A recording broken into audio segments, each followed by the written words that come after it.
Here at Impact Student Ministries, we are starting up a few new things to try to keep our parents informed of the things that are going on in our youth ministry. One of those things are these videos. I will be posting a video every Thursday morning after our youth service on Wednesday nights to let you guys know what happened in youth service, what I preached about, what we've been praying about, and things that are going on. And so the very first video is going to go up March the 7th, this Thursday. But before we do that, I wanted to take just a few minutes and just share my heart with our parents and our guardians to let you guys know where I'm coming from and what my prayer are for your students. Here in our youth ministry, Impact Student Ministries, I have 7 principles that I want each and every single young person to know before they leave our youth group. I preach series on these all the time. We're actually finishing up a series this Wednesday night. We'll be ending the series going through these. And even if we're not necessarily doing a series on it, I might not sit down and point by point spell them out just like I'm going to give them to you right here. These 7 things is what every message that I preach, every activity that we do, everything that we do here as a youth ministry always comes back down to these 7 things. Whenever your students leave our youth ministry, I hope that they can look back and when we ask them, what did you learn when you were here with us? These are the things that I hope that they can say. And I just want to take just a few minutes and share these 7 principles with our parents and just share my heart with you. The first principle that we want your young people to know is number 1, God is real and relevant to my life. I think a big temptation for youth ministries is to try to make God relevant, to try to make him cool, to make him to try to fit him in our young people's lives. But the one thing that I try to get our young people to realize is we don't have to make God fit into their lives. God already does. We don't have to change God. We don't have to make him better. We don't have to make him cooler. God is God. He's always been, always will be. And I desire for them to have a real relationship with him, for them to realize that he is real. Number 2 is I can rely on God. I'll be honest with you guys, just like I am our young people, and I tell them all the time, as much as I love each and every single one of them so much, they can't always rely on me. As much as you guys as parents and grandparents and family members, you guys, you love your young people, you love your students. But there are going to be times that you let them down. There are going to be times that you disappoint them as well. But, you know, no matter what they go through, no matter what they face, there is truly only one person that they can ever truly rely on completely and wholly, and that is God.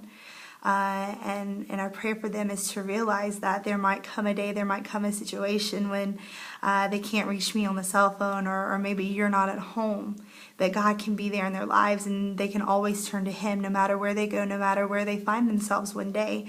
They realize that they can always rely on God. Number 3, God desires to have an intimate relationship with me. My prayer for our students isn't to have just saved 14-year-olds, but to have saved 14-year-olds that are one day 40-year-olds that are still saved and still on fire for God and still love God and maybe serving God in their own church and raising a godly family themselves. It's not about just coming to church. It's not about just coming to our activities and our impact zones and playing games and things like that. It's about having an intimate relationship with God. It's not about just youth service on Wednesday nights and church on Sunday morning and Sunday night and, you know, youth rally if we have one this month or anything like that. But it's about having an intimate relationship with God, something that doesn't depend on other people, but it just depends on them and God. Number 4 is I need to live my life ready for Christ's return at all times. I know that our young people, as well as all of us have, we've heard that Christ can come back at any day, that nothing's waiting for him to come back. And I believe that we've heard that so long and so many times that a lot of times that we've gotten to the place where we don't even believe it anymore. But what I want our young people to realize is, it really can happen any day, any moment. The rapture could take place. Christ could come back for us. And we need to be living our lives ready. We need to be living our lives ready for the day when we're going to stand to face Him. What if this was the last day that we live? What if this was the last day that we had to do something for Christ? Whenever we stand before Him, would Christ be pleased with the things that we've done today? We must always live our lives ready for Christ's return at any moment. Number 5 is I must reproduce Christ in my life as well as the lives of others. Something that I'm very, very passionate about. Is church and religion and Jesus and all of that. That can't stay inside of the 4 walls of the church. We got to be taking it out. That's what God's called us to do. If God just had us to be here to be saved, then as soon as we said the salvation altar call, as soon as we said that little prayer, poof, we'd be gone and Christ would take us to heaven. But no, He's left us here for a purpose. He's left us here for a reason. And that is to turn this world upside down with the gospel of Jesus Christ. We are Impact Student Ministries, and that's what we do. That is our purpose. That's why we are here, is to reproduce Christ in our life, and for us to be so much like Christ that whenever we go out into the world, whenever our students are hanging out with their friends at school or wherever it is that they may be, that people want to be like them, that people realize that there's something different in their lives, and there's conviction there. Not necessarily because we're standing on the street corner with a sign and a Bible preaching at everybody, but because there's something different inside of our lives that makes other people want to be different. We must reproduce Christ in our life and in the lives of others. Number 6 is I can have personal revival. That's something that I want the young people to realize as well, because there are going to be times in our life when we go through dry spells. There are going to be times in our life when trials are going to come, storms are going to come, but I want them to realize that our walk with God doesn't revolve around the things that happen to us. Our foundation is Jesus Christ, and I can have personal revival no matter what anybody else is doing. There might come a time in church service when nobody else is wanting to praise and nobody else is wanting to see God, but I can do it myself. There might come a time when nobody else is excited about God or excited about the things of God, but I want them to realize not to just be what everybody else is, if nobody else is raising their hands, then I'm not. If nobody else is going to go down to the altar, I'm not. I want them to be leaders. I want our students to realize that no matter what anybody else is doing, that they can still get a hold of God. No matter what's going on in their home life, if something's happening at home, and our teenagers, they go through some really, really hard stuff. Some of them face situations that even me as an adult, I haven't even had to face yet. And they go through hard things, but what I want them to realize is those things do not dictate God.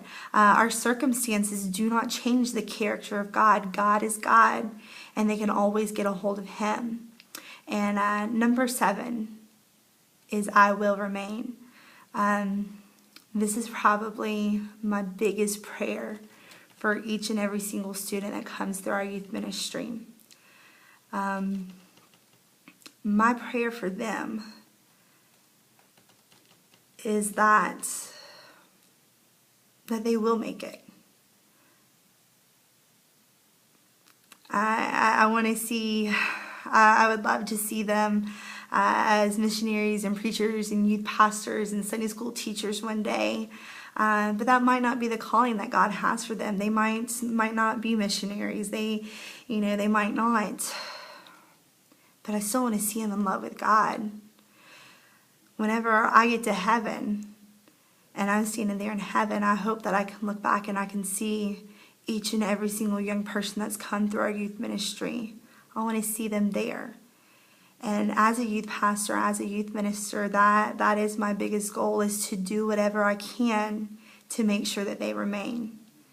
No matter where they find themselves one day, no matter where they go, they might leave this youth ministry. They might go off to college somewhere. They might go off to school. They might go off and start a family in another state or even another country. But my prayer for them is that I be able to give them everything that they need to remain. And I believe that that's your prayer too. And so I hope that me just share my heart with you, just kind of giving you a look at what we do here at Impact Student Ministries, what our heart is for your young people. And I pray that you guys would check back with us. Check out the video coming up this Thursday and every Thursday after our youth service to see what we're doing. Thank you guys, and turn your world upside down.